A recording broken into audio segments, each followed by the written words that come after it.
মইতো ক'লো না মই একেবাৰে ৰিজাইন দি দিম যদি মই এটা কথাও মিছা এটা কথাও যদি মিছা কথা কৈছো জীৱনত ৰাজনীতিয়ে নকৰো মই ক'লো নহয় যদি এটা কথাও মই মিছা কৈছো জীৱনত হিমন্ত বিশ্ব শৰ্মাই ৰাজনীতিয়ে নকৰো ইয়াতকৈতো আৰু একো নালাগে আৰু যদি একদম বেছি কৈ যায় মই এনেকুৱা প্ৰতিজ্ঞা কৰি দিম যে মই ঘৰতে নাযাওঁ যদি মই এটাও কথা মিছা কৈছো জীৱনত মোৰ ঘৰতে মই নুসুমাম তাতকৈ আৰু কিবা ক'ব লাগে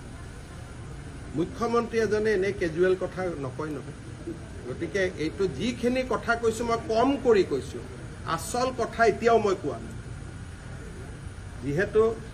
পাতল কথা ক'ব নাপায় সেইকাৰণে মই যিমান কথা ক'ব লাগে তাতকৈ বহুত কম কৈছো 10 ছেপ্টেম্বৰত ইয়াতকৈ বেছি আপোনালোকে শুনা পাব বাংলাদেশত আৰে বাংলাদেশটোতো ভাৰতৰ কালিলৈকে শেখ হাছিনা থাকালৈকে ভাৰতৰে প্ৰদেশ আছিলে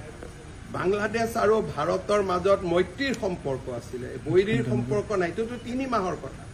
ইউনুছ বাংলাদেশৰ প্ৰেসিডেন্ট হোৱাৰ পিছত মই গৈছো নেকি বাংলাদেশতো আমি চৰকাৰী ডেলিগেশ্যন লৈ গৈছো বাংলাদেশত নুমলীগড় ৰিফাইনেৰীয়ে তেল পঠিয়ায় বাংলাদেশৰ প্ৰাণ জুচ আমি ইয়াতে কিনো বাংলাদেশ আৰু অসমৰ সম্পৰ্ক আমাৰ কোকৰাঝাৰ যোগীঘোপাত আমি মাল্টি মডেল লজিষ্টিক পাৰ্কে খুলিছো যাতে বাংলাদেশত বস্তু পঠাব পাৰো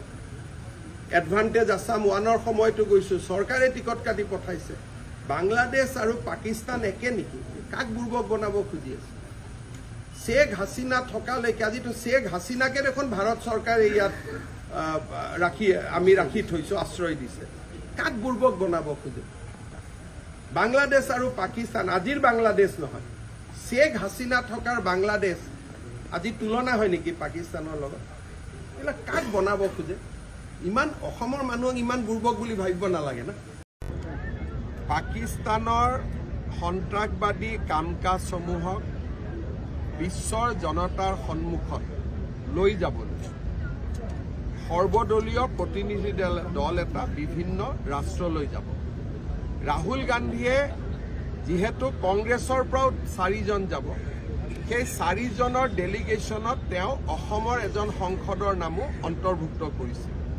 মই ৰাহুল গান্ধীলৈ আজি এটা টুইট দিছো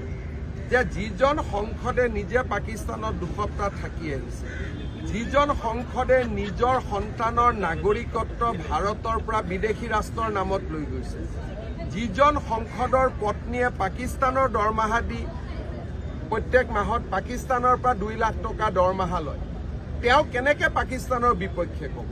বৰঞ্চ ডেলিগেশ্যনত যিখিনি ঘটনা হ'ব আলোচনা হ'ব সেইখিনি খবৰহে তেওঁ আন 70 ৰাষ্ট্ৰক দি দিব সেইকাৰণে মই ৰাহুল গান্ধীক অনুৰোধ কৰিছো যে আপুনি এনেকুৱা মানুহৰ নাম অন্তৰ্ভুক্ত নকৰিব যি ৰাষ্ট্ৰৰ নিৰাপত্তাৰ প্ৰতি ভাবুকি হ'ব আৰু মই ভাবো যে এইটো ডেলিগেশ্যন দিয়াৰ তেওঁৰ দায়িত্ব ৰাহুল গান্ধীয়ে নিশ্চয় দেশৰ নিৰাপত্তাৰ স্বাৰ্থত এনেকুৱা ধৰণৰ নাম ইনক্লুড নকৰিব প্ৰায়তো আসলে দেখিবলৈ পোৱা গৈছে যে ৰাজনৈতিক ক্ষেত্ৰত এটা প্ৰেক্ষাপট আছিলে কেৱল কংগ্ৰেছৰ এটা দখলত আছিলে ইউডিএফৰ দখলত আছে এইবাৰ এতিয়া কেৱল বিজেপি সংখ্যালঘু অধ্যুষিত এলেকা ধৰক জলেশ্বৰত ভাল হৈছে আপোনালোকৰ আমাৰ জলেশ্বৰত ভাল হৈছে আৰু সংখ্যালঘু ৰাইজে এইবাৰ আমি আশা কৰো যে আমি পশ্চিম গোৱালপাৰাও জিকিম পূব গোৱালপাৰা জিকিমই জলেশ্বৰতো আমি ভাল ফাইট দিম 90% ভোটাৰ থকা জলেশ্বৰত আপোনালোকে ভাল ফাইট দিম কাৰণ এইবাৰ পদুম ফুলিছে তাতে আৰু জিলা পৰিষদ এটা জিকাটো সহজ কথা নহয়